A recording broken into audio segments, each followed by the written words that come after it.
Welcome to the Subway Conversation Chat.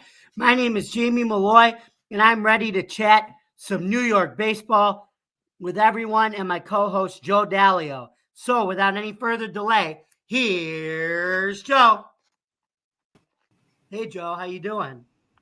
I'm doing great, Jamie. How you doing?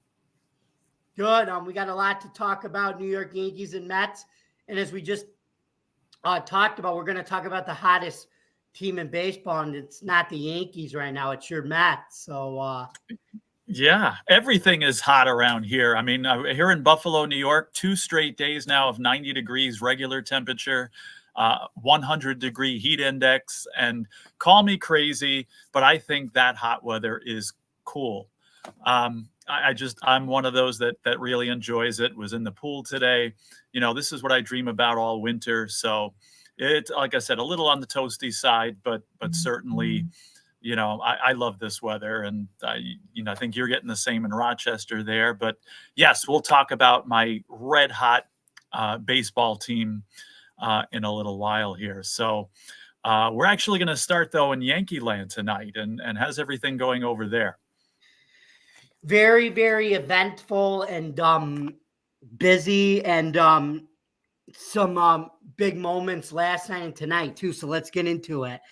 Anyway, while I normally talk about the injury report first, I'm too excited as I went to the Rochester Red Wings game last Friday night at Innovative Field in Rochester, New York. The Scranton Wilkes-Barre Rail Riders took on the Rochester Red Wings in a AAA matchup. The Scranton Wilkes-Barre Rail Riders are the New York Yankees AAA farm team, while the Red Wings are the Nationals AAA farm team, and they just had a prospect, Dylan Cruz, who got called up and just hit his first AAA home run, which is awesome, against your Syracuse Mets, which are the Mets farm team. So, which is cool. So anyway, Gerrit Cole was there to make his third rehab start in front of a sold-out standing room only crowd of 13,605 fans. The reigning American League Cy Young Award winner pitched 4 1/3 innings. He threw 46 of his 70 pitches for strikes, while only allowing one unearned run on just 2 hits. The 33-year-old had no walks and struck out 10 players with his fastball topping 97 miles an hour. Wow. It was great to see many Yankee fans in attendance wearing all different players' numbers on their jerseys, as well as Red Wings fans in theirs. While the Rochester Red Wings won the game 2-1 over Scranton Wilkes-Barre, it worked out great for me, as the Red Wings are my favorite AAA team, and I got to see the best pitcher in the MLB pitch in my hometown, and now he's making his debut as we speak. Now, the news is even better given that Cole is back on the Yankees roster pitching as we speak. So now let's turn it over to Joe for some Mets news. Joe, what do you got for us? All right, not really a lot of changes or transactions, things like that.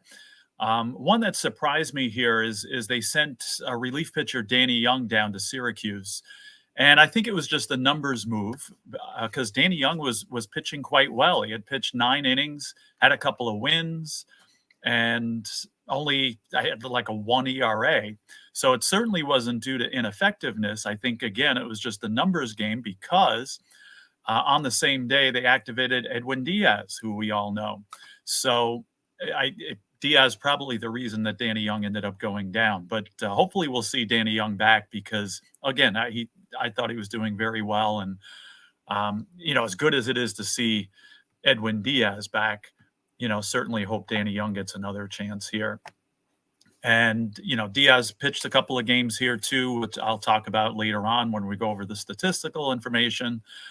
The only other news here is the Mets actually released Tomas Nido. They had sent him down or designated him for assignment last week. I had mentioned that on the show here. Francisco Alvarez, obviously the starting catcher, getting a majority of the games, and Torrens that they had picked up from the Yankees doing a fine job as well. So Nido is the odd man out. He had been a Mets regular since 2018 and, filled in nicely when they needed him, started, a couple of the seasons there. And I would think they let him go because Torrens playing well as a backup, and Alvarez is back with the team playing really well again. So, that's pretty much why. So, sad to see him go, but nice that the Mets have, excuse me, options at catcher. So, really, news notes, not much else going on. Besides the streak and grimaces, which we'll talk about in a little bit. But let me turn it back over to you, Jamie, and you could talk about what's been going on with the Yankees this week. Well, thank you, Joe. And there's certainly a lot with the Yankees. So, first of all, we're going to start out with the injury report. Number one, we have Anthony Rizzo, as Rizzo was put on the 10-day injured list yesterday with a right forearm fracture. Excuse me. It will keep the first baseman out of playing time for 8 weeks. He will not continue baseball activities for at least a month to 5 weeks. Rizzo says he expects to return this season. Although I don't know how much time he has left with the Yankees, because I don't think he's going to be back after this season. The 34-year-old's fracture is around the elbow area in his upper forearm. It happened Sunday against the Boston Red Sox after crashing with Boston pitcher Brennan Bernardino at first base during a play. Rizzo toppled over and instantly grabbed for his right wrist. He stayed on the field for 7 minutes. Now, number two, everybody's favorite Martian, besides my favorite Martin, Curtis Martin, it's Jason, my favorite Martian, Dominguez. Dominguez has returned to the injured list after feeling a tweak around his left oblique. I'm a poet, and I didn't know it there. That was perfectly said. Mm-hmm. Last Saturday, while playing for AAA Scranton Wilkes-Barre, on a check swing, he felt it in his side. The number 30 prospect in baseball underwent an MRI and is waiting the outcome. Next, now we're going to talk about Ben Rice. Is this the start of the Rice age, or Rice baby? With Rizzo out for the long term, the Yankees called up number 12 prospect Ben Rice. Number 93 is expected to get full reps at first base with Rizzo out. The prospect can play both catcher and first base. Since being promoted, Rice collected his first MLB hit in the third inning in a 4-2 win over the Baltimore Orioles. With Scranton, Rice was batting .333 with 3 honors and 10 RBIs. So I guess the Yankees ordered some chicken soup with rice tonight. I came up, and we have a quote here from Mr. Rice himself. He said, "I came up with that in the locker room, probably only like an hour before the game," he said, after going 1-for-4 in New York's 4-2 win over Baltimore. A bunch of guys were asking me what I should do, and I was like, all right, I've got to do something that has to do with rice, right? I'm eating a bowl of rice for them. Rice signaled the right field in the third inning as part of a 2-run rally that built a 3-0 lead. Just an unreal experience, totally surreal, he said. I'm going to remember it forever. Rice's mom and dad were at the game along with his girlfriend, her family, and high school and college friends. Joe, I actually had the chance to see Rice play in Rochester Friday with Cole, and I saw Dominguez too. He played a good game and has been hitting well. Do you think that it was the right time for the Yankees to bring Rice up with Rizzo getting injured? Yeah, especially if he's been playing well in the minors, and with Rizzo, being ineffective, first of all, and then, of course, being out for 2 months now. I think this is the ideal time. It's not like it's a pressure situation for him. I mean, yes, the Yankees are in a pennant race here with the Orioles, who aren't going anywhere, as well as the Yankees are playing. They're only, a handful of games up, in first, but 3.5 games last I looked, maybe more now after they beat the Orioles last night. But I think it's the ideal time to bring him up. Again, it's a good situation. Again, there's the need, with Rizzo being gone. So I like the call up, and I think it's a great idea for both him and the Yankees. Yeah, I definitely agree with that. He's a young prospect, and some of the coaches fawned over the fact that when he was in Double-A, we mentioned this a couple weeks ago when he was playing in Scranton, he already had an MLB ready swing in Double-A, and that it was only a matter of time he was going to be ready for the big leagues. And look, here Yep. he is now. Yep. So, and now we can all let our breath out now that we know our star outfielder, Aaron Judge, is going to be okay. And just to make a note, he is out of the lineup tonight, but he's going to be fine. It's just a soreness. So, in last night's opening series game against the Baltimore Orioles at Yankee Stadium, the Yankees captain had to leave the game. In the fourth inning, Judge was struck in the left hand by a 94-mile-an-hour fastball by Albert Suarez. It was a comfort to know that the slugger's x-rays and CAT scan both came back clean from the team doctors, no fracture. Judge is still showing signs of swelling in his hand and pinky area where he was hit by the pitch, but he can still grip the bat. And that's very good news to hear out of this situation. It is very good, especially after what happened to Mookie Betts, same situation, who was not so lucky. You hate to see, the stars of baseball go down on freak plays like that. And, Betts is going to be out 6 to 8 weeks now. Especially in a league that now has a reputation of struggling to market its star players. You don't want these star guys getting hurt. Exactly. And, guys don't go down as often as they do in football. But still, you hate to see a guy get hurt. And unfortunately, Mookie Betts was not as lucky as Aaron Judge was here. Mm-hmm. While he is leading the league with 26 home runs, 64 RBIs, and a 687 slugging percentage, and a 1.115 OPS, I know that I would like to see him continue battling for the New York Yankees.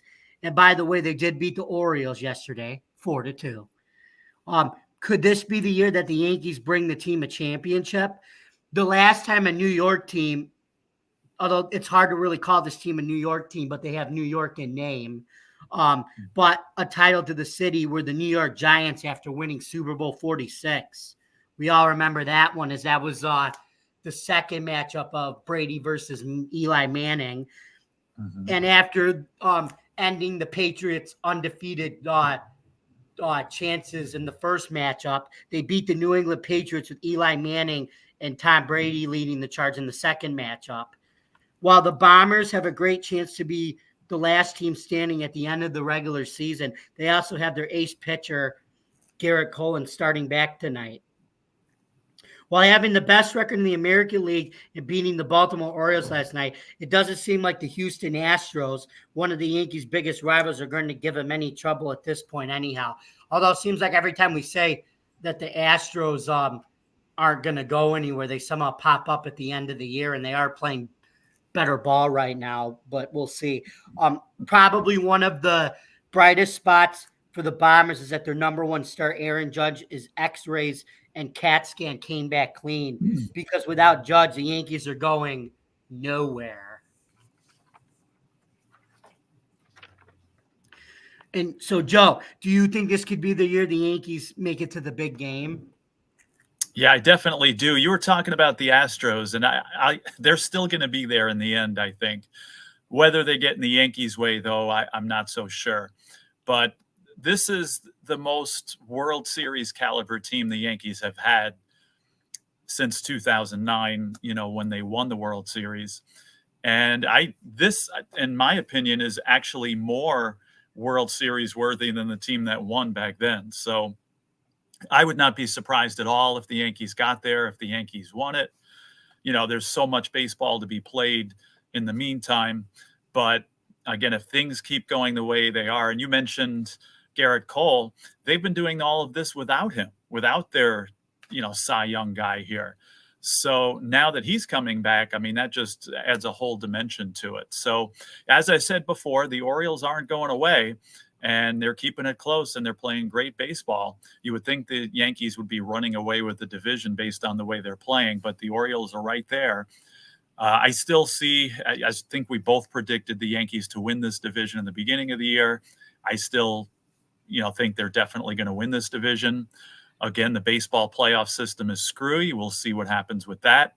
I just keep having this nightmare of seeing, like, the Twins and the Brewers or something in the World Series, or the Twins and the Padres. That's what I keep saying, because you've got some scrub wildcard team in there. But I keep having that nightmare, especially, when I watched that Yankees Dodgers series, that had World Series written all over it. And that's what the World Series should look like. And I, prayed. I said, please let us get a World Series like that, like we're supposed to every year, instead of some, Bush League one like we've had the last few years. So I think the Yankees have a great chance to get there. And, we'll see if they can continue playing like this. There's no reason why they can't. I agree. I always say that playoff format gets us every year. It does. It really does. And if I was going to say, I'm sorry to interrupt, if we do get that Padres Twins World Series this year that nobody will watch, I think Major League Baseball will finally act, and fix that. But hopefully this is the year, since we're complaining about it so much and we say how bad it is, this is the year we do get our Yankees, Dodgers, or, something, Phillies, and things like that. So we'll see, but again, if we get the scrub World Series, it's going to change for sure. And guess what?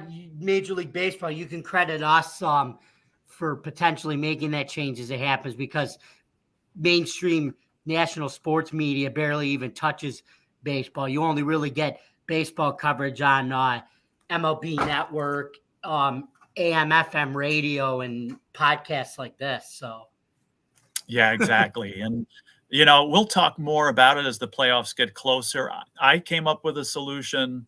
Not that they're going to listen to me. I heard an excellent suggestion by Bob Costas a couple of weeks ago. So, as we get closer, we could talk about some of those and potential solutions. But hopefully, again, it's not a conversation and we get that excellent, top seeds kind of World Series, that we deserve. Right, exactly. But anyway, we'll talk about that as it gets closer. But guess what, Joe? It's now time in our show for the question of the week segment. All right, here we go. Okay, Joe, here's your question. This is kind of a different type of question, but here we go. Let's see if you can do it. Aaron Judge and Juan Soto have arrived as top AL MVP candidates. If they continue, they could become the first teammates to finish 1 and 2 in MVP voting since which duo in 2000? Is it Kurt Schilling and Randy Johnson when they were on the Arizona Diamondbacks? Todd Helton and Larry Walker, Colorado Rockies? Jeff Kent and Barry Bonds of the San Francisco Giants? Or Gary Sheffield and Eric Karros of the Los Angeles Dodgers? I love that question. That's an excellent question. I'm trying to think of who the good teams were in 2000. I don't think it was the pitchers there that you mentioned.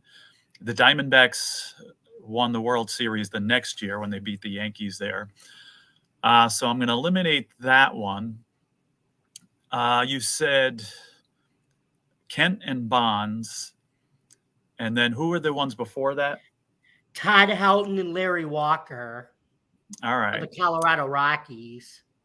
Yeah, that's an excellent question. I'm going to go. And then Gary Sheffield and Eric Karros of the Dodgers. Okay. Yeah, the Dodgers there. I know, the Giants weren't in the World Series until a couple of years later, but I'm going to say the Giants combo, Jeff Kent, Barry Bonds. Guess what, Joe? You got it. It was Jeff Kent and Barry Bonds.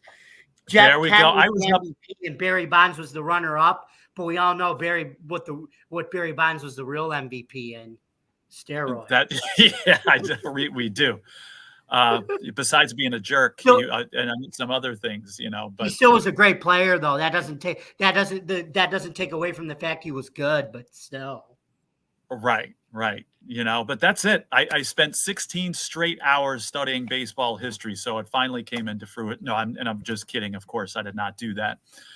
But glad I got a question right here. Me too. Anyway, because Joe, this is just a coincidence, but because you answered that question correctly, how about we turn it back over to you now for some more Mets updates? Joe, take it away. All right. Well, I'm acting like my favorite team here because I won the question here tonight. So that makes me happy. But The New York Mets are the hottest team in baseball right now, and that's no secret. They've won 7 games in a row, now 6 since we last spoke here. So they've outscored their opponents 42-18 in the 6 games since, because they were playing as we were speaking here on the show last week. So I'm not counting that game. They obviously did end up winning that game. So that's an average of 7-3 that they're winning these games. Now, the first few games, they won low-scoring games against the Padres, but all of a sudden the offense started exploding, scoring double-digit runs in a couple of these games. And even, making some great comebacks. You figure they had won 6 in a row. Last night they were down 6-2, and they ended up coming back against a quality team and winning that game 7-6. So, instead of giving games away like they were, they're now actually winning games that they're not supposed to win. Now, the National League has a lot of top-heavy, teams, not even there. Like the Phillies are just playing amazing baseball. The Dodgers, we all know, are World Series contenders. The Brewers surprisingly in first place. But the wild card spot, it's a very interesting wild card picture. There's 10 teams fighting for 3 spots. Now, the Braves are solid and they're locked in there if they don't eventually get hot and overtake the Phillies. But the Mets are 2 games under 500, but they're only a half game out of the wild card spot. So I had mentioned this last week or even a couple of weeks ago when they were playing poorly. I said, you know what? They're one hot streak away from getting right back into this race. And that's exactly what's happened. Again, a half game out and right in the middle of this mix of teams. And if they can, keep playing at a good pace here, then there's no reason why they can't get in. Now, some of the players here, J.D. Martinez is on absolute fire. He this week, he's got a 1538 OPS. Now, we were talking great about him last week, too. Like a 429 batting average, 3 home runs, 8 RBIs this week. He's just been unstoppable. But he's not the only one. Nimmo and Alonso also had 8 RBIs this week. They're tied for the team lead in RBIs. Nimmo had 2 home runs this week as well. And Pete Alonso had 1. What else we got here? Nimmo had a 1269 OPS. Now, the thing about Brandon Nimmo is he usually has a pretty high OPS because he gets on base. He's got a high on base percentage. And a lot of that has to do with walks. But that's not exactly the case. He only walked twice all week. So that's because of hitting. That's because of, the slugging percentage. It's not because he's getting those walks and singles getting on base. So that's pretty amazing, I found with Nimmo there. So, again, 1269 OPS. Pete Alonso had a 913. Now, Lindor, Stewart, Torrens, and Vientos all had a home run this week. Torrens continues, maybe one of the reasons they got rid of Nito, 1125 OPS. Lindor was in the 900s as well, and he had 5 RBIs this week. So he's right up there, close to the team lead in that. Welcome back, Francisco Alvarez. He's been back now for a week and a half or so, but had a 938 OPS this week, 438 batting average. He's not really hitting for power yet, but still, with a 438 batting average, I don't think we can complain. So, as I said, on the season, Alonso and Nimmo each with 40 RBIs leading the team. Lindor has 37. Pete Alonso is still the team leader in home runs with 15. Lindor is second with 12. Now, no surprise here that pitching has a lot to do with this 7-game winning streak as well. Again, outscoring, at least in the last 6 games, outscoring their opponents 7-3. So only giving up 3 runs a game. Now, I've commented all year on how the Mets starters are going a decent amount of innings, 5 and 6 based on modern day MLB standards anyway. And last week I had talked about how that had taken a dip and how there were some starts that were not so quality and they didn't go, 5 or 6 innings. Well, during this streak, it's gone back that way because Sean Manaea and McGill both pitched 5 innings in their starts this week. And David Peterson and Quintana pitched 6 innings in their starts. Luis Severino pitched 2 games, and he pitched 12 1/3 innings in those 2 games. So basically averaging 6 innings there. And again, these were productive starts as well. Manaea and Quintana only gave up 1 earned run in their starts. Peterson and McGill gave up 2 in theirs. Severino struggled and gave up 7 runs in 2 starts, but still, again, they averaged 6 innings from them. Now, again, before last week, in last couple of weeks, we've been talking about how the Mets bullpen has struggled after doing such an amazing job earlier in the year. Well, again, we've gone back to the way things were. And as I said, I don't think it's a coincidence that that's coinciding with a big winning streak here. Adam Ottavino, first part of the season was almost unhittable. And then, again, it's like he was throwing beach balls up there because they were smacking him all over the place and he couldn't get people out. Well, this week, Ottavino pitched 3 2/3 innings, gave up 1 hit in those 3 2/3, no earned runs. He had 5 strikeouts in those innings as well, no walks. So besides that, he had a .27 whip, walks and hits to innings pitched, and batters had an .091 batting average against him. So the real Adam Ottavino is back. Speaking of back, Edwin Diaz coming back. And again, he struggled so much before he went on the IL. He had 2 saves this week. So I think we have the old Edwin Diaz back as well. 3 innings pitched, 2 hits, no earned runs, and like I said, a couple of saves. Other people that have been contributing and slumped a little bit, Reed Garrett got a win in one of those games. He pitched 2 innings this week, did not give up a hit or a walk. Sean Reed Foley, 3 innings pitched, no hits.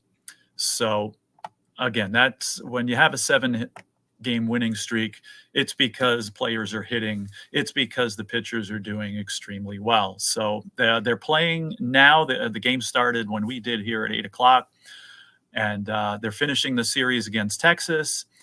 We'll see how they do against the Cubs. The Cubs have been inconsistent.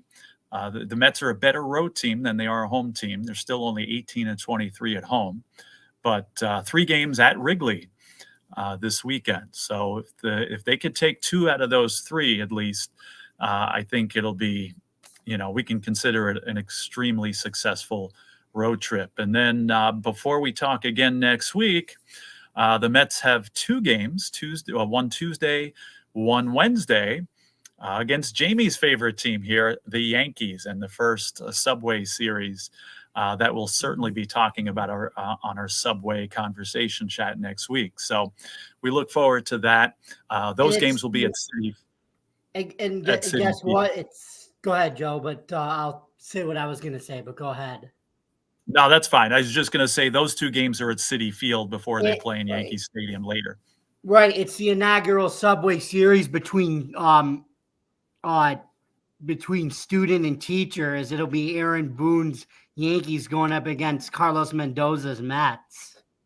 I didn't even think about that, but that's totally true. So, we'll see who comes out on top. I mean, right now, obviously, the Yankees are the much stronger team, but if the Mets, can at least get a split in that series, I would certainly take it.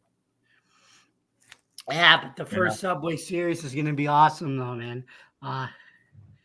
It's going to be a fun week. We're looking forward to it. But that's it. I'm very happy that the Mets have gotten themselves back in this race. As I said, 1 winning streak is all it took. Now, of course, they got to keep playing consistently good baseball. And these players are hitting to their potential, and the pitchers are pitching to their potential. I think the pitchers are actually pitching above their potential, to be honest with you, because I didn't expect great things from these starters. And again, they're just giving good innings, and most of the relievers have been consistent. A couple of them had down weeks. Diekman didn't do too well, but for the most part, I think these pitchers, both relievers and starters, have gone above and beyond. And now, besides guys like McNeil and some others, the Mets hitters are hitting like they're supposed to. I mean, Lindor is supposed to have 900 OPSs. Pete Alonso is supposed to have 900 OPSs. JD Martinez isn't going to have a 15 OPS all year, but the longer he continues to do this, and just if he contributes like he is, again, I didn't expect this. So he's really made a difference. And since he's got going, a lot of these other guys have too. Mr. Consistent Brandon Nimmo just continues to do what he does. So just all facets of the game, the Mets are excelling right now. So, hopefully again, they can keep playing at or above their potential as we go forward. Thank you, Joe, for that. Now let's move on to the 2024 first-time players who should be all-stars in the MLB, starting with the AL. Number one, I have Orioles shortstop and one of our fellow podcaster, Dylan's favorite guys, Gunnar Henderson. Henderson won the 2023 AL Rookie of the Year. He ranked second in the league in home runs with 21 behind Mr. Aaron Judge with 26. He's batting .273 with a .372 on base percentage. Number two, we have Red Sox pitcher Tanner Houck. Caw-caw, caw-caw. For all my St. Louis Battlehawks fans and the UFL fans there, that's a reference to that. But Houck has a 7-5 win-loss record and a 2.08 ERA and a .95 walks and hits per innings pitch, what we call a whip. Now watch me whip. Now watch me nay-nay. Anyway, Houck is mainly an off-speed pitcher throwing sliders and sinker balls, but he has a great ground ball to fly ball ratio. And now Royals pitcher Seth Lugo, number 3. He is 9-2 with a 2.36 ERA and a 1.04 whip. And at 34 years old, the righty has boasted the premier season over a 9-year career, leading the AL in wins and boasting a career 1.0101 ERA. Anyway, number 4 is Tigers pitcher Tariq Skubal, or as Joe, you probably don't say these to your kids. You're not allowed to say this anymore, but you probably say, kids, whatever you do, don't grow up to be a Skubal. Yeah. Sometimes I'd be tempted to say it, but yeah, you're right. I probably shouldn't. But yeah. Anyway, Skubal is 8-1 with a 1.92 ERA with a .89 whip. And arguably no one's been a better pitcher since 2023 than Skubal. According to the Baseball Reference, he is second in the MLB in 2024 in strikes thrown percentage, 69.7. And he averages 7.4 strikeouts per start and is 6th with a 31.7 strikeout rate.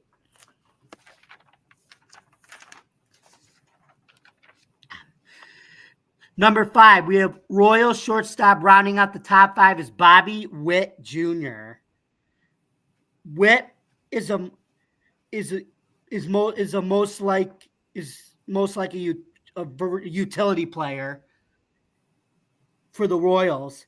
He is tops among the club with 93 hits, 11 home runs, and 19 stolen bases. Before the start of 2024, Baseball Reference gave the Royals a 3.8% shot of going to the playoffs. But as of Thursday, their odds were at 81.5%. Now, Joe, what do you think of these top 5 all-star under-the-radar choices in the American League? Yeah, every single one of them is deserving. Now, Gunnar Henderson, to start with him, he's an MVP candidate. Between him and Witt, you could argue best shortstop in baseball. So very valuable to his team. He does everything. I mean, he hits for power, speed. So does Bobby Witt. So it's a hard comparison. Say, okay, which one's better? Because I think with some of our guys in this network, I think there was a little debate on that. Going out on Twitter this week. But and I was trying to think about it. It's like I don't know who I'd rather have on my team between Gunnar and Bobby Witt. So both are top notch. Both do everything. They field well. They have speed. They have power. So I would take either one of them on my team, and especially Henderson. Like I said, I would consider to be an MVP candidate. I wouldn't. I think Judge or Soto still would get the nod over him. But again, Gunnar is up there and an extremely valuable player and an extremely productive player. Now, you mentioned those pitchers. Now, pretty much pitching is very, I don't know if this is the right word to use now, cookie cutter, where like almost everybody's throwing 98, 100 miles an hour now. It seems like everybody's a fastball pitcher. So I have a spot in my heart for these old-fashioned pitchers. Like my favorite pitcher in baseball now is what's the guy on the Padres, Waldron, because he throws a knuckleball. And he's throwing that knuckleball more and more every day. He's instantly my favorite pitcher in baseball now. And I want him to do well so we can get some more knuckleballers in and doing that. But somebody like Hawk that you were saying, and keep wanting to call him Ralph Houck, because his name is spelled Houk, I believe. But Hawk is, I love pitchers like that throw the junk, the Scott McGregors of the Orioles back in the 70s and 80s. Or the Tim Wakefield. The Tim Wakefield. Yes. And Wakefield had the knuckleball too. But, that just throw that junk and get people out from that. So I love that Hawk can do that, and not only do that, but have some of the best stats, in the American League as far as pitchers are concerned. Now, I think we had talked about this recently, but as far as, potential Cy Young candidates, I think Skubal would be my pick at this point. I know you could argue Seth Lugo too, and I'll talk about him in a second, but Skubal, I think, is the most well-rounded pitcher as far as all categories. I mean, he wins. The Tigers win the games that he pitches. He's got a ton of strikeouts. His ERA is microscopic. I think when you look at all the stats combined, he's the best overall. Seth Lugo, on the other hand, obviously with his 9 wins, the Royals win his games that he pitches. And I think he's just matured constantly as he's gone along. I joked about it. It's like, okay, where was this when he was with the Mets? But even when he was with the Mets, I mean, he started off very inconsistent. He was in the bullpen. He started some games and he would do, he'd be a Cy Young candidate for a month, and then he'd be ready to be demoted for a month, so you never know which Seth Lugo is going to show up. But by the time he left the Mets, I mean, he had matured and he was pitching a lot more consistently. And even with the Padres, when he was with them, again, he was a little on the inconsistent side, but his game was maturing still. And now, obviously, he's at his peak here with the Royals, and certainly deserves to be on the All-Star team and will be on the All-Star team as well. And that's it. And I already talked about Bobby Witt and how he's just going to get better and be, not so much this year, but going forward, don't be surprised if he's an MVP at some point. So all top-notch players that all of the players you mentioned, I believe, will be on the All-Star team and should be on the All-Star team as well. Yeah, I could definitely agree with that. So now let's move on to the NL. We can start with Cubs pitcher Shota Imanaga. The used to be Japanese league star has rapidly become a name in the States. He didn't permit an earned run in his first 3 starts and is currently in the 95th percentile among MLB pitchers in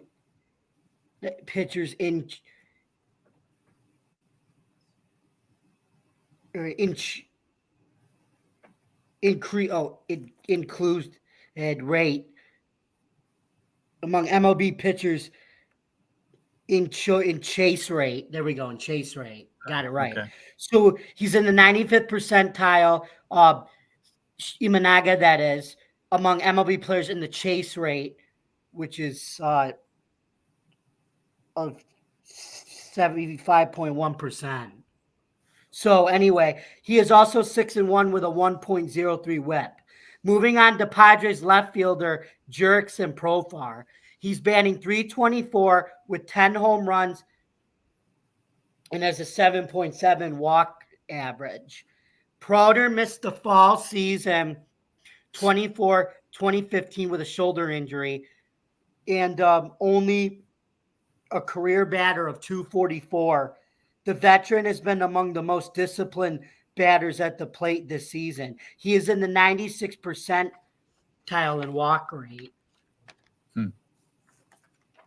Next, we're going to move on to Phillies pitcher Ranger Suarez. He is currently 10-1 with a 1.81 ERA and a .85 whip. On June 8th, Suarez became the first pitcher to win 10 games. The pitcher is close to the top of the league in several key categories.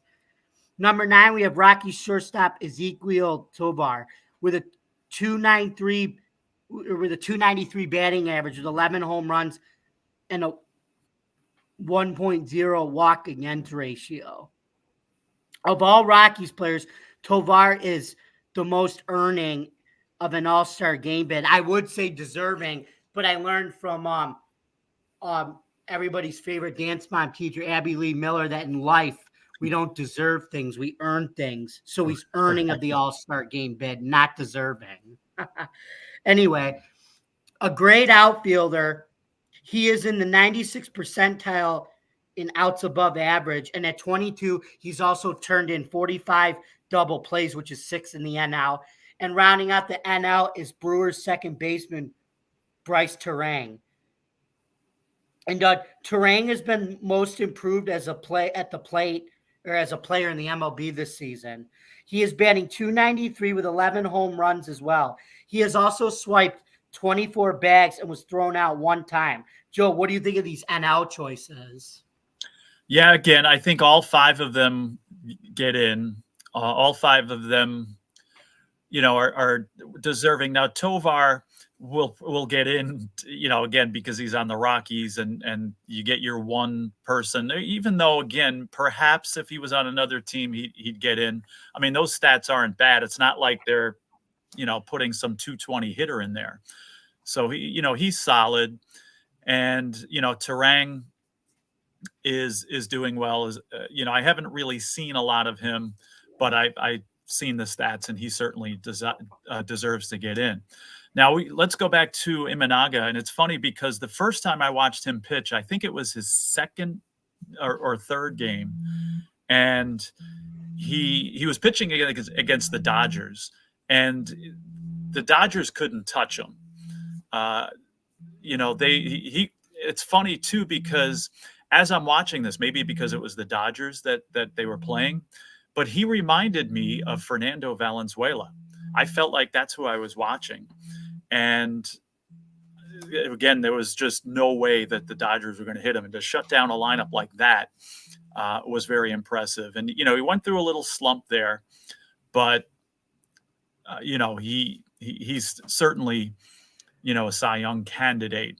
Although, as we were saying a couple of weeks ago when we talked about this, right now, my vote for Cy Young would certainly be Ranger Suarez because, you look at the stats and like you were saying, as far as the ERA, as far as the 10 wins, as far as everything else combined, he's definitely, far and away. I shouldn't say far and away, but definitely the top pitcher in the National League right now. And I'm so glad that he didn't lose time, because I saw him get hit with that line drive and feared that, it might have him miss some time. But obviously, A, he didn't miss time, and B, it didn't affect him at all because he's pitching consistently and solidly all year. And then the other player you mentioned, I believe, was Profar, and he's another one that it seems like he's matured as time has gone on, and now hitting a peak, and certainly an all-star caliber player. So all 5 of those guys you mentioned, I think, again, will be in there and should be in there. Mm-hmm. So anyway, thank you, Joe, for your predictions there. That was great.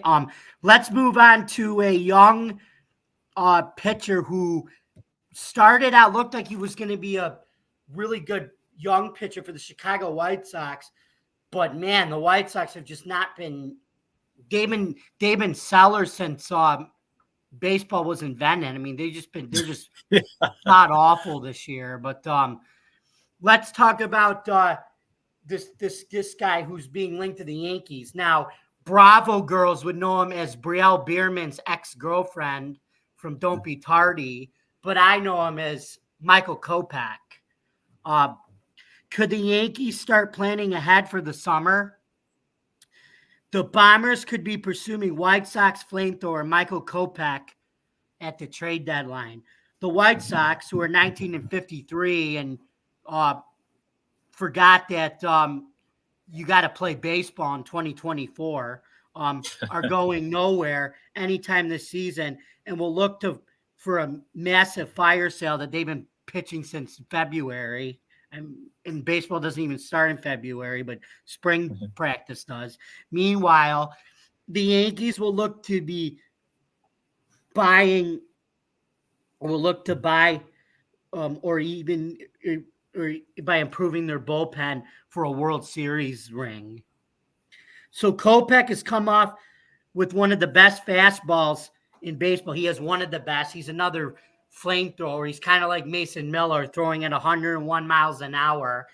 And the Yankees bullpen is already strong, but adding another flamethrower in Kopech could only improve the bullpen. Now, Joe, we already talked about this with Mason Miller, like that Miller was a want and not a need. And this is kind of the same situation, that Kopech is a want, not a need. What do you think about this want versus need situation by acquiring a pitcher like Kopech, who's another flamethrower in the bullpen?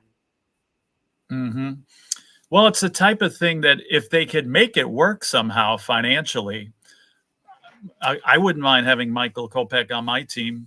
I've always liked him. And yes, I mean, the White Sox are the worst team in baseball, so they're going to be, selling players. And it's a shame, too, because they, prospect-wise, remember a few years ago, this was the type of team, like, they were supposed to be like the Orioles. They were supposed to be, like the Astros of the last few years. So many prospects that they thought were going to keep this team competitive for such a long time. And it just never panned out. Maybe 1 or 2 playoff appearances that they had in there that they didn't go far. So it's a shame to see that, with the White Sox. But certainly upon saying that, they're going to be sellers. But again, like you said, we talked about this, and you got some guy named Soto that you're trying to sign, and other financial things to try to arrange. So again, if you can make it work somehow and still be able to have the, I don't want to say cap space, but to have the financial ability to sign Soto or other, free agents that are more of a need, that's something to think about. But again, if they could somehow figure it out and make it work without giving up prospects and without screwing themselves up financially, he'd be a great addition to that team. But again, how necessary is it, and how willing are they to finagle with things down the road? That remains to be seen. And speaking of prospects on the White Sox, one of them is actually a former Yankees prospect by the name of Drew Thorpe, who finally got to make his MLB debut with the White Sox. So. And there a lot of young guys are going to be making debuts there, because why not? I mean, they're out of the race now. It's a shame too, because baseball, like I was saying before with the Mets and the National League, there's like 10 teams fighting for 3 wild card spots. which is amazing. There's like 2 teams in the National League that you could say are pretty much done. Same in the American League. There's really, I mean, the American League is a little more competitive. You have to have a much better record to get in the wild card. But still, most of the teams in the American League are in contention to at least talk about the possibility of that wild card spot. And again, like the Mets, are 1 7-game winning streak away from either being in it or very close. And it's just a shame that the White Sox are one of, again, 3 teams basically in the American League that are not part of the conversation. So, oh well, that's poor. Attribute that to poor management. It's you're in Chicago, and you have certainly the capability. It's not like they're a small market team, like the Brewers or the Twins or somebody like that. They certainly could have made it work. So to me, that's just a situation of bad management, in my opinion. But it's good for the future that they're going to be getting all these young kids in, though. It's a good part of that, too. Yep, blow it up and try it again. And maybe this time it'll work. Especially, like we said, that playoff format. All it takes is Chicago to get in as a wild card team. And if they keep that format, we could see the White Sox in the World Series with that format. Yeah, that's right. If you think about it, maybe with the Miami Marlins, they were in the playoffs last year, and this year they're selling. They're the worst team or one of the worst teams in the National League. They're one of the only 2, like I said, it was them and the Rockies, I think, were the only 2 teams that you could say don't have a chance. Everybody else, I mean, and teams have been going on streaks. Even like the Reds went on a big winning streak, and they're still under 500. But again, they're in the conversation. The Nationals are even still there too, even 2 games above or below 500. Yeah, the Nationals are right there. The Mets are right there. Cardinals, teams like that. The Cubs, as bad as they're playing, they're 1 winning streak away from being right into it. So.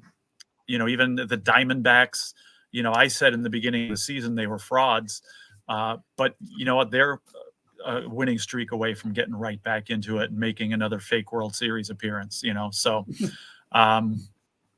we'll see. That's the good thing. The thing I like about this extra wild card team is, how it just makes the regular season a little more exciting. Right down to the end, and so many teams have a chance to get in the playoff there. So it's going to make for a very fun summer. Yeah. What about the Yankees and the Diamondbacks and the avenge for Mariano Rivera's blunder in 2001? Yeah. If that happened, I mean, the Yankees would sweep them, but I don't want to see the Diamondbacks in there again. If they win 100 games and then they play the Yankees, okay, let's see it. And I'm very sensitive to that. It's, and the baseball playoffs is different. In hockey, I like the fact that it's a crapshoot and an 8 seed can go to a final and win, or, any team in the Stanley Cup playoffs has a chance. And, basketball, usually the cream rises to the top, but still you get a 6 seed like the Mavericks going to the finals, or the 8 seed like the Heat going to the finals. Baseball is different, and there's twice as many games in baseball as there are in those other sports. And that's why I want the regular season teams, the teams that do the best in the regular season, to be successful in the postseason. Last year, I was so disappointed when the Braves were knocked out, when the Dodgers were knocked out. I want to see good teams. I watched that Yankees-Dodgers series a week and a half ago, and I felt like I was watching a World Series preview. And I was just hoping, again, just to get something like that. The Phillies, again, were a 3rd wild card that got lucky 2 years ago. Now they're a legitimate team. They're the best team in the regular season here. And I would love to see this exciting Phillies team get to the World Series, and again, play a team like the Yankees or one of the better teams there. So, you know, I want to see a good World Series. Even a team like the Orioles, they're a wild card, but they're good chance they're going to win 100 games. And I would not mind seeing a team like that get in and play like the Phillies or the Dodgers or something like that. I know you would disagree with that, but again, just get a good team, not some team that gets lucky the last 2 weeks of the season, barely scrapes in with 85 wins, and all of a sudden is a World Series team. I don't buy that. And again, I hope eventually we see the real World Series teams in there. I do too. But we're gonna now move on to a very troubling story as MLB umpire Pat Holberg is suspended for a gambling violation. MLB umpire Pat Holberg has been suspended for breaching gambling protocols. The league rules prohibit any player, umpire, or staff member from gambling on anything MLB related. A person found to have gambled on a game they were directly involved in faces a permanent ban from the game, similar to the punishment former Raptors center Jonte Porter received for altering his play in order to repay alleged gambling debts. A player, umpire, staff member is eligible to wager on any other sport so long as it is done through legal means at a licensed sports book. And we have a quote here. During this year's spring training, Major League Baseball commenced an investigation regarding a potential violation of MLB sports betting policies by umpire Pat Holberg. MLB said in a statement sent to The Athletic. Mr. Holberg was removed from the field during the pendency of that investigation. Well, MLB investigation did not find any evidence that games worked by Mr. Holberg were compromised or manipulated in any way. MLB determined that discipline was warranted. Mr. Holberg has chosen to appeal that determination. Therefore, we cannot comment any further until the appeal process is concluded. Holberg is appealing the decision. He has not umpired a game this season. Holberg is famous for registering the only perfect game in scorecards.com history when he did so in the 2022 World Series, meaning he did not miss a single ball or strike call on the game's biggest stage. Holberg's appeal process will be heard by Commissioner Rob Manfred. It is unclear when and to which sports Holberg is alleged to potentially wagered on. So, Joe, what do you think about this scandal? Because it was make it legal, they said, promote sports betting, they said. It would be great for the game, they said. Now, obviously, it's great for us fans because we don't play in the game. We can bet all we want. But like I said, it's not good when umpires and players are doing, especially it's one thing, but at least luckily he wasn't betting on the games. But could you imagine if he was? Because this is something, I don't know, maybe Angel Hernandez would have done too. Yeah, that's people say that. Now, here's my take. Now, again, I bet on sports all the time. And, I love the fact that it's available and widely available, for all sports. And there's a very small percentage of, players that are doing this now, or umpires or people involved. Obviously there's rules to protect the integrity of the game, which, they're going to be watching that. And that's what I don't understand here is, do these guys think that they're not going to get caught? I mean, Major League Baseball and all the sports are so vigilant with this because, again, they know that gambling is widespread and growing. And again, they've embraced that, which again, I'm all in favor of. But they're watching, and that these players or umpires or whoever is involved with these games don't think they're going to get caught. I mean, they're sadly mistaken and they're fooling themselves. So this is what I want to see. You want to see people getting caught doing this because, again, you want the integrity of the game protected. And even though, you're hearing a lot about this, I call it like the plane crash philosophy, right? You only hear about the bad situations. You only hear about when a plane crashes. You don't hear about the millions of other flights that go perfectly. And it's the same with this. You only hear about the bad scandals, the Ohtani situations and the players that get caught with this. Nobody talks about the hundreds and of players in sports and thousands of players involved with sports that are doing it the right way. So, I don't have a problem with this, and especially again, the only thing is again, if these players and umpires or whoever are stupid enough to think they're not going to get caught, then it's just a matter of time until they do. Mm-hmm. Well, it looks like we come to the end of our show. So, Joe, where can we find you on Wednesday, Juneteenth, 2024?